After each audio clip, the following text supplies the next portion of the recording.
Artificial Intelligence, Law and Justice, Session 6. This is Use of AI in Law in India, Part 1 of the 2 sessions. Let us do a recap of the earlier session, that is AI in the judicial system in India. In the last session, we highlighted why, despite potential for using AI is there is a cautious approach. We also discussed the various unresolved issues in using AI in the judicial system, particularly for important tasks like writing judgment or passing orders. Further, we touched upon 3 critical analyses on the use of AI in the justice system. In addition to that, we flagged other issues including capacity building and cautioned against considering AI as a panacea for all the problems in the Indian judicial system. In this class, we will look at the applications of AI, in particular why AI is gaining more ground in legal services and the law profession. Basically, AI can be used in many ways, in the sense that it is left to the imagination of the developer or the person who wants to use AI. But there is no point in using AI for the sake of using AI in any service, particularly in legal services. So, we have discussed about the AI's tendency to hallucinate and give fake citations in the earlier classes, and this again is a major consideration, major risk also. But there are advantages of using AI are too many, not only for the legal service professionals, but also for the public. Applications and disclaimer. Like any other sophisticated technology, adopting AI also entails a deep learning curve and expertise to make the best use.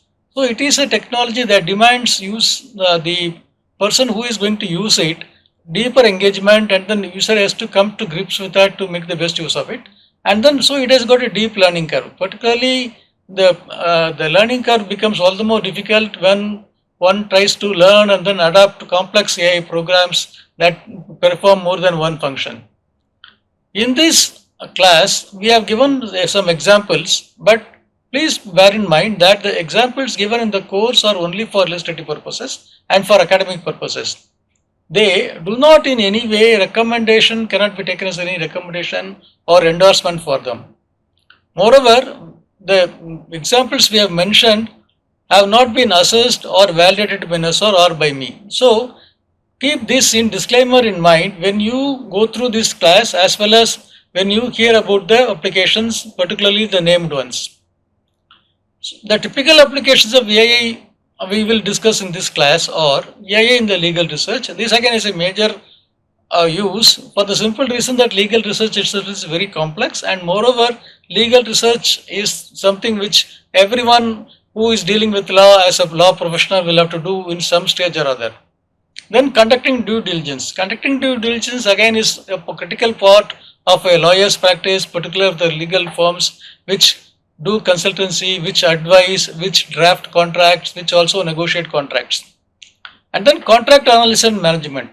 Know that contract analysis and management is a key function because contracts are the lifeline for any business, and modern day contracts are very complex, often involving various parties, including currencies in different nations, and more importantly, some of the long-term contracts also come up with long-term commitments as well as long-term accountability and liability. Another important and interesting use that is emerging now is using predictive analysis for litigation purposes. Predictive analysis is again based on the development of AI tools which enable the person who is using that tool to come to an understanding of the previous decisions, the previous cases, looking at the cases, earlier case law, and then to predict as to what could be the potential outcome or how the decision could go. Of course, nobody can exactly predict 100% what exactly the court's decision would be or what the order would be in when it is pronounced, but predictive analysis helps in more than one way the litigant as well as the lawyers who represent the litigant. And then e-discovery. E-discovery again is very important, as we will see. With e-discovery, lot of manual labor, lot of labor that goes into scrutinizing documents and other documents, pages after pages, can be eliminated. And moreover, AI tools have the capability to do e-discovery in a much faster way, in a much more sophisticated way than what humans can do. So in all these applications, what we will see is that often these applications are not applications that are done by a single person or by two persons in big law firms. Normally these applications demand a teamwork, but using AI tools that can be met by using a simple tool. So you wouldn't need 4 or 5 people to do e-discovery or to do a contract analysis management. A single person can handle all these things with an AI tool. So this has got both impacts. One, these typical applications, a concern is in the long run whether they will really result in the reduced demand for legal services professionals in the law sector, or as they increase the efficiency by using the typical applications, the demand will again be restricted to only people who have got high expertise and not for people who do mundane and then day-to-day routine job in typical applications of which we have mentioned now.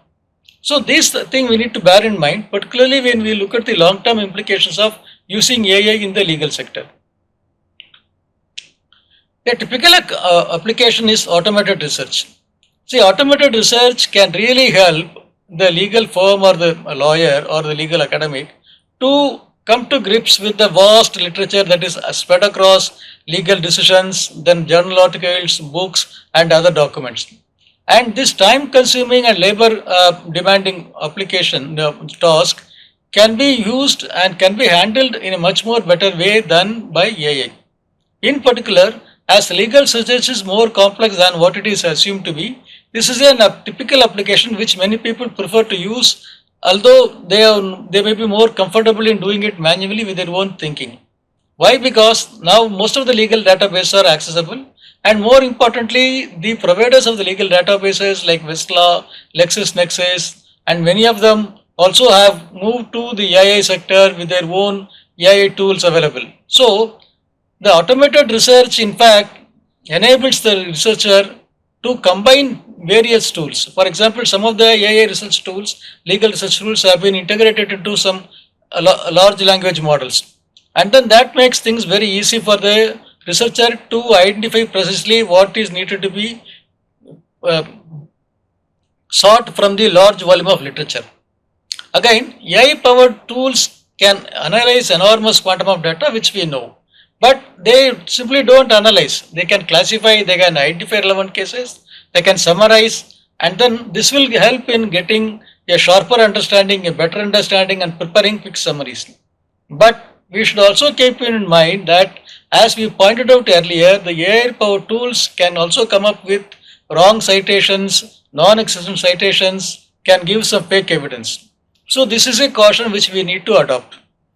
Particularly when the AI powered tools classify, identify relevant cases, and summarize, extra caution is required because the moment something goes wrong, the court can simply throw that this affidavit is not valid and it cannot be accepted, or if the affidavit relies strongly on some of the hallucinated data and evidence, the whole case will collapse. So this needs a better handling of the AI powered tools for this purpose. Then due diligence. Due diligence is a very critical task, particularly when one has to analyze complex contracts and then business under related documents. And it demands mental attention and deeper understanding of law and business needs. So the due diligence has to also look into what is needed by the law, what is needed by regulators, and then what is needed to be complied with when certain things have to be done. So the contracts are often complex and running to pages with multiple parties involved. So looking at the due diligence as to whether all the needs have been fulfilled, all the criteria has been met. For example, if a company has to file for a IPO or initial public offer, the due diligence itself is very complex because so many things have to be met, documents have to be submitted, and they have to be vetted. And more importantly, since an initial public offer document has to be a document that cannot afford to have even a single mistake, companies take undue care, critical care in it. But with the help of available AI tools, such tasks can be easily handled instead of needing teams of people to look into them. So due diligence task, which is a typical application, which is also highly in demand when in terms of legal tech innovations. Again, AI tools can do many things which normally humans can do, but they can do it in a much better way, much sophisticated way. For example, AI tools can examine a whole set of documents whether to be presented or the earlier ones, and then point out potential issues and risks and raise queries and provide recommendations. So if a client has come up with a document, the AI tool can scrutinize that and then can find out whether it is really consistent or are there any major problems with that, or the demands or the pleas made in the document are consistent with what the client wants. And moreover, since these documents can be examined, potential risks can be flagged and then queries can be provided and recommendations can be given. But a major use of the AI tools is that AI tools can go through documents of hundreds of pages and the larger documents and come up with quick, crisp recommendations and also summarization. This will enable lawyers to quickly understand as to what exactly the whole documents talk about. And of course, there's a whole time saving element in this, which is obvious. Entity recognition and interaction. Basically, an entity in a contract can be something like names, dates, relationships from like that. For example, in a contract which involves lots of parties, 3 or 4 firms besides many others involved in it. Each entity's role, each entity's liability, each entity's entitlement has to be precisely understood and fixed. And AI power tools can handle such data, including text, and identify, extract relevant and entities such as names, dates, and relationships from these documents. So based on that, the entity relationship can be mapped. For example, the entity relationship can be that of a family where the AI tool can quickly match as to father, mother, daughter, son-in-law, and then the grandchildren. But it can also do a whole lot of other patching up and matching up also.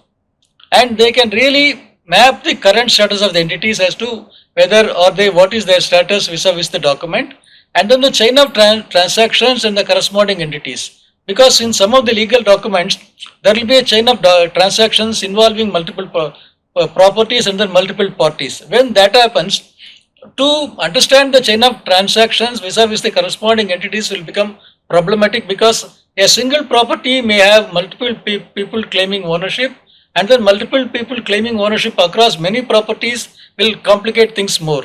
So by mapping the status of entities, by looking at their chain of transactions, and then by understanding the linkage between these entities and the transaction and the properties, an AI tool can quickly summarize whole lot of documents into a 2 or 3 page document that gives a bird's eye view of the whole issue.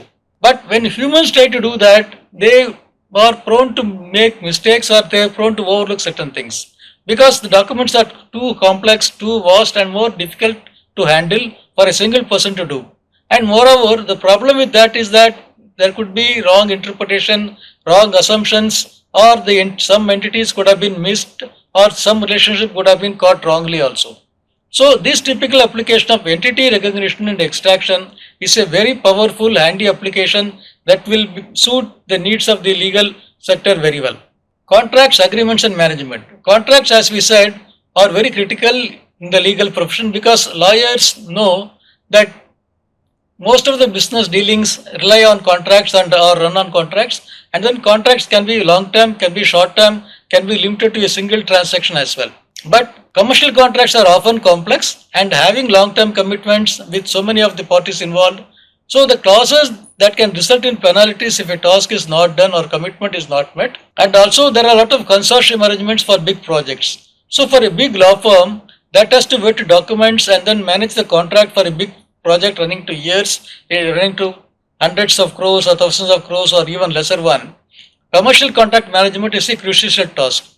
But the AI tools can deal with them without getting any headache, and then they can flag the ambiguities, they can flag the potential risks and liabilities and map the terms with the obligations, incomes and distributions and benefits and resources. In other words, an AI tool can read the document of a larger contract and then summarize that, give a synopsis that will not only give a quick overview but also an understanding, and this understanding can also point out that there are certain ambiguous things, there are certain things which are not well recognized or not well understood, and it also helps not only the lawyer but also the client to get a deeper understanding of the contracts. In big law firms, teams deal with this contract management right from the initial stages of the preliminary first level drafting the agreement, drafting the contract, getting it vetted, getting it revised until it is finally signed or finally agreed. And then this contract management is also important for not only for lawyers but also for big financial firms, for banks and other lending institutions. So since contracts form the backbone of the business, particularly the big business or larger contracts, or in any way have to be scrutinized with utmost care. Predictive analysis. It is our own curiosity or it's in our own interest we do a lot of predictions. Whether it is the outcome of IPL match or elections or how the three-member bench will decide a case in the Supreme Court, or what could be the outcome of a constitution bench. Will it be a split verdict or will it be consensus verdict, or how the bench will decide on the key issues in the case. But the predictive analysis which humans do is also based a sort of algorithm in the sense that we know this is the previous judgments, we know this is the previous judges who have given this. We also know that how these judges, the ones who are going to decide the case, have addressed similar issues in the previous cases, what has been their judgments, what is the rationale, what logic they have used, or what's the argument trail they have built in the judgments. That will help us to get an understanding of the working of the mind of the judge.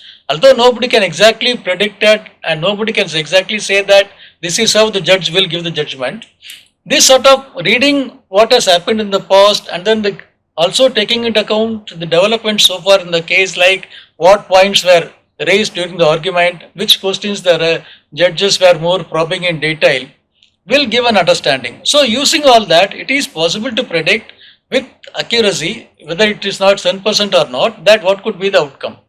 But here, AI can do that in a much more efficient way, because AI can also use a very similar algorithmic approach to that. And predictive analysis involves previous cases analysis, identify the relevant patterns, map the key points, arguments, and then match them and predict. For example, by identifying the relevant patterns in the whole different judgments, identifying the binding precedents, identifying the key precedents which have been repeatedly used in similar cases in the earlier, will give a quick understanding as to these are the ones that are going to be either contested or accepted or challenged. And more importantly, the AI tools can also say with this much percentage I predict that this will be the outcome given the information made available to me. So this predictive analysis, as we will see in the subsequent classes, has been used in various instances and has been found to be a very important reliable tool. In addition to all these predictive analysis and the earlier ones we said, an AI tool can really do a risk analysis of a litigation to identify the strength and weakness. This is important if you are arguing a case before a bench, particularly when the high profile case. The AI tool can really help you to understand what has been your argument, what has been the counter argument, what has been the basic facts, and also help you to identify what has been the strength and what has been the weakness. Because the AI tools can do a risk analysis of the litigation by saying that there is a potential risk. This is your strong point. But the opposition party are the ones who argue against you can use your weakness to overcome your strong point.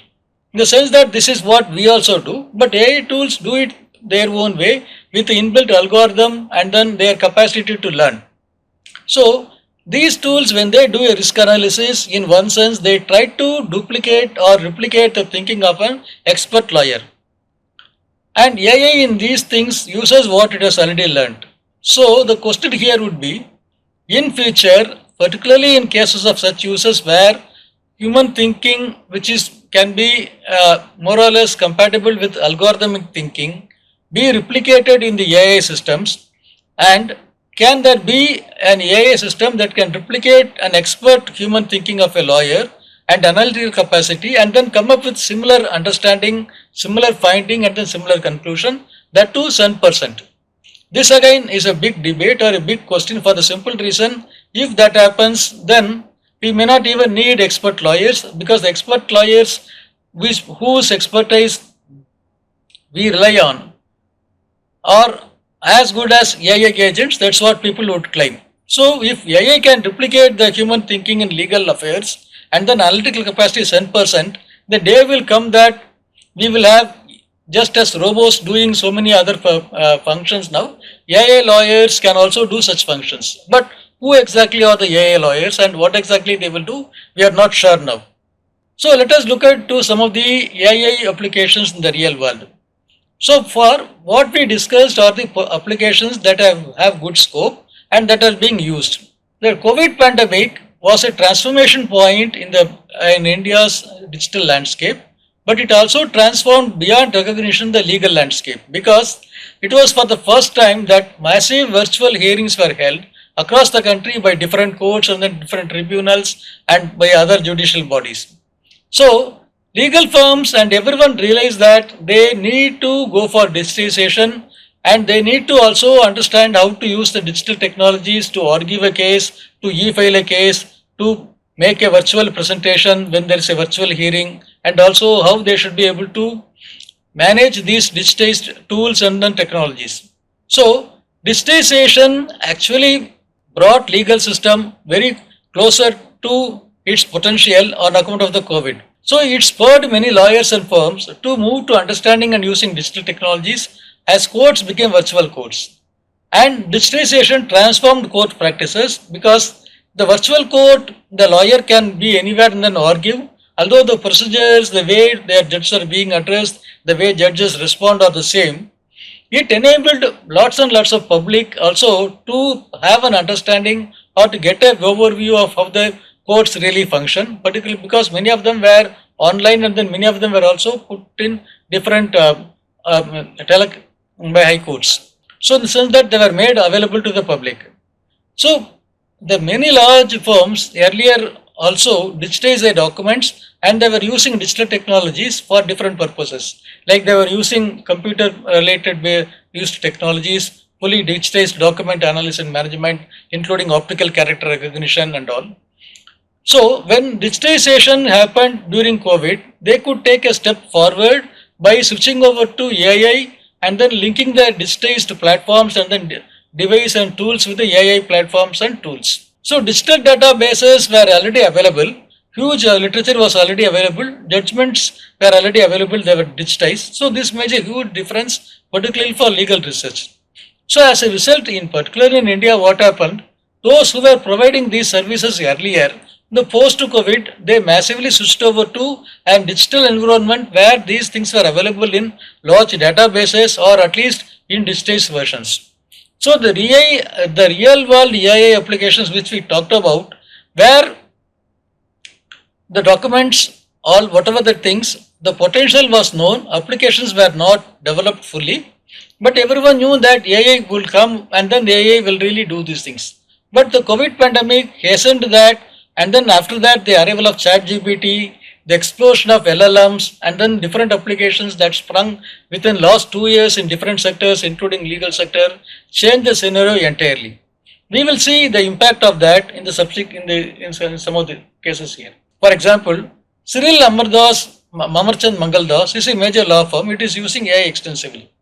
As part of its AI first strategy, the firm has adopted Harvey. Harvey is again a legal tool on a pilot basis, and a Lucio to enhance legal capacities along with co-pilot ChatGPT to optimize all its business operations. Normally, although there are specific tools that have been developed for legal sector, many large firms use not these tools, but also they use the typical general AI tools, including ChatGPT, for different purposes.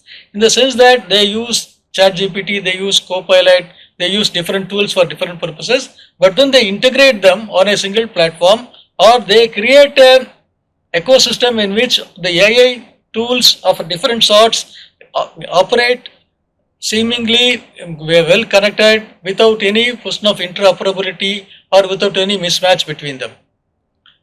In addition to that, Cyril Amarchand Mangaldas has also launched a legal tech incubator called Param. Now the legal tech incubators in India are many now, particularly they are focusing on some of the applications which we have discussed in the just now. But what is interesting is that these legal tech incubators are also housing legal tech firms that are thinking beyond the normal or the obvious applications. For example, there is a prime tool called Lawyer Desk by a legal startup. This started with a platform for advocates and practicing lawyers, but then it launched a platform called Prajalok. Prajalok means people's rule to provide citizens with legal information, guidance, and resources, including case tracking. So this is another way to bridge the gap between the digitized courts and the common public, or to put it another way, to bring AI technology for the larger purpose of people using it without getting intimidated by the technology. There is again a legal chatbot called Nyay Guru, which is available for free, and this is available in many Indian languages as well. And this is a service that is made available in the sense that just like ChatGPT, just like any other LLM model where you can interact, where you can put your queries, or where you can do query prompt engineering, it is also possible in this. And it is available for free now. And more importantly, it has got facility to address queries in different sectors of law. So when you have such legal chatbots which are easily available, like in any other sector, again the access to the public legal service becomes very easy. But of course, again we have the whole question of whether the chatbots will hallucinate or not. Can they really come up with accurate and exactly correct answers? Whatever they say is, will it be really true? These things will have to be figured out, will have to be addressed. But the very availability of legal chatbot indicates that innovation in India is happening in a much better pace than what was earlier. While the large firms have their own resources, they have their own approach towards legal tech, including AI, including digitization, the real elephant in the room is the legal tech startups. Because it is these legal tech startups that are really going to launch the next generation revolution in AI being used in the legal services. But the question here is that can they really make a huge difference and spur many innovative products and services based on AI? Why are we raising this question? Because the legal tech innovation landscape in India, as we will see, is not fully mature. Although in terms of numbers, many are there. One estimate says 650, but then my estimate is that in the last 2 or 3 years, there will be around at least 300 to 400 legal tech startups of different sizes would have spawned. So it could be safe to assume that today we can definitely say that there are about at least 800 to 900 legal tech firms specializing in AI or digitized tools which are to be applied by the legal services professionals. But the question here is that with so many firms, are we really seeing innovative products for the legal profession or for the public? Why this is not happening? And another question is that will the real advent of the AI based legal technology transform the legal profession and law as a career in the decades to come? This we need to really address. We will discuss about it in subsequently now. But the point I want to address is India is also now known as a country that has got huge startups across different sectors, including deep tech startups. Again, day in and day out, we hear about lot of startups coming up with fantastic innovations. Again, going rounds and rounds of investment, getting investments in millions of dollars, and some of them scaling up and then becoming as unicorns. But is the similar trend happening in legal tech innovation? Unfortunately, it is not happening. In the next session, we will go forward and discuss about more applications based in AI in India. We will also have a look at the legal tech startup scenario and their role. In addition, we will also examine why there are some issues in deploying AI in the legal field. Although they may appear to be something which are not very obvious, there are very serious issues over there, and then there are quite big challenges as well. Further, we will also contextualize that in the light of global developments in deploying AI in law and practice. Thank you.